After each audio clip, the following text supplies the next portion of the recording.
Hi guys, so today's video is about, is your acne medication or acne creams, are they safe during the summer? And this is a huge issue because a lot of people, especially if you have acne, you understand that there's light sensitivity, that there's certain warnings on certain medications, that you shouldn't use them in certain places, but let's face it, avoiding the sun in the summer is nearly impossible. And I did want to talk to you about some of the medications that you might be taking and maybe remind you that you should stop using these during the summer or extra load up on sunscreen. And I'll first start off kind of telling you about me. You guys know that I was on tetracycline for 4 years, which totally messed up the inside of my body. It totally ruined my intestines. I had to take probiotics and all that stuff. And staying out of the sun during the summer was nearly impossible because even when you're driving in the car, you're getting that sun. And I would lather on SPF 50 every day, but I would still get burns on my arm that is basically irreversible skin damage, which can cause cancer, premature wrinkles, it can cause, liver spots and sunspots and all that kind of stuff. But I get email notifications from a product that I use for my acne. You guys know that I went off of my tetracycline. Best decision I've ever made, because yes, the tetracycline helped with my acne, but I feel like it did more harm than help because it didn't help all that much. Like, there was a difference, but it wasn't a ton. This is something that I started taking, early 2012, and then I stopped for a month, and then I realized that my skin was breaking out, and then I got back on it. But when I got this stuff, I was put on an email newsletter, and one of the email newsletters actually said, is your acne medication safe during the summer? So I want to list the products that they give me, and then talk a little bit more about those things, just to make sure that you guys are informed that you have to be careful in the summer. There are alternatives, but your health and your overall skin longevity is more important than just take for granted and go out and do something that might cause a couple of problems. So most of the medications here are definitely prescribed, but there are some that are over the counter. Things such as Aveda, Renova, Retin A, Retin A Micro, Resitol A, Stevia A, Vionatin, Differingel, or Acidophylline, or whatever that is. I did a review on that. Isotretinoid, which is basically, again, Accutane or Roaccutane. Or Accutane is basically off the market, but that's the active ingredient. Those are generally prescribed by a doctor. If your doctor prescribed those to you, be sure to talk to your doctor, but ask your doctor about going off of those during the summer. The reason why is because those are extreme skin exfoliators and cause a lot of photosensitivity, which is basically light sensitivity, which means if you're going to go out and get a sunburn, it's going to be bad for your skin, but if you're on those medications and you go out and get a sunburn, it's 100 bajillion times worse because your skin will fry up and die, and your skin is too precious to do that too. Now, there are definitely alternatives to that. Also, using sunscreen is definitely a must during the summer. There are alternatives to those as well, but there are also some antibiotics like what I was on that I really had to be careful with. There are tetracycline, which is tetracycline, doxycycline, minocycline, limecycline, dimethocycline, or dimethyllocacycline, whatever this is.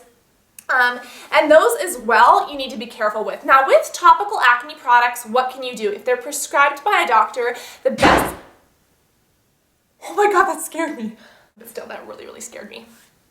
Basically, when it comes to doctor-prescribed medications, first off, talk to your doctor, of course, about what you should do, but ask if you could get off of those, or if there's over-the-counter products you could use, or less kind of harsh products you could use to get the same effects without hurting your skin. Also, be sure to lather up on sunscreen. Now, when it comes to some of those antibiotics, there are more alternatives. Again, talk to your doctor.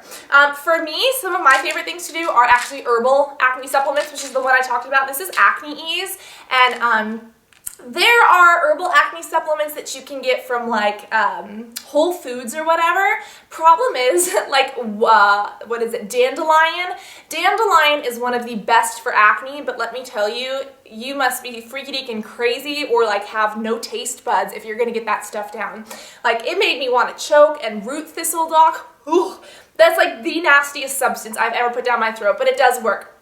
What's great about this one has other stuff too. This one has dandelion, but it also has gardenia and balsam pear and leaf mustard and all sorts of stuff. What's nice about it? It smells like bunny food. It doesn't exactly taste like a nasty antibiotic, and this doesn't make me throw up either, which is hallelujah. But when it comes to antibiotics, ask your doctor, but see if maybe you can get off of those and try an herbal acne supplement instead, because not only are these easier to take, they don't make you want to throw up, they're easier on your intestines, they won't cause that light sensitivity.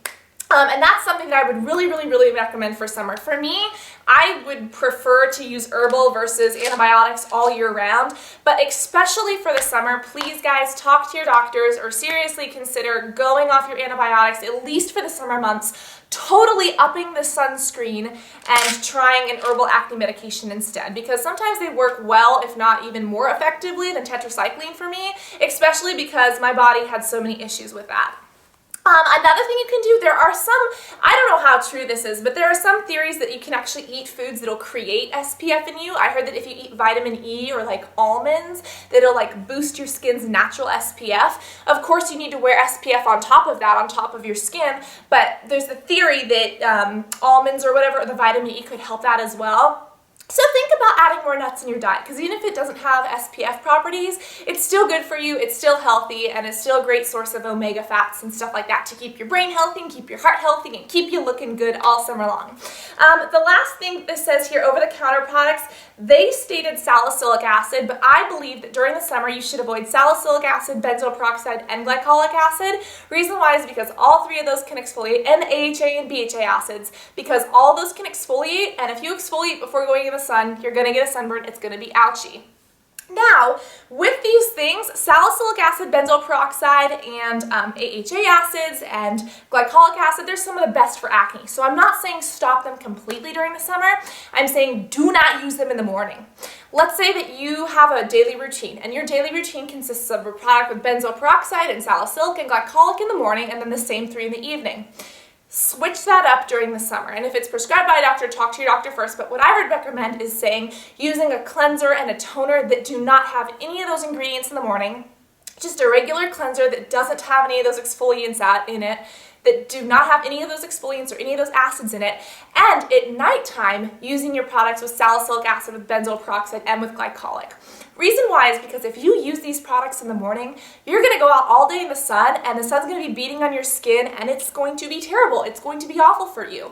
Now, if you use these products at night instead of in the morning, you're going to get the benefits of these through the entire night long, the entire 8 to 10 hours that you're sleeping, if you're lucky enough to sleep 10 hours. I wish I was that lucky. I barely get 8 hours of sleep.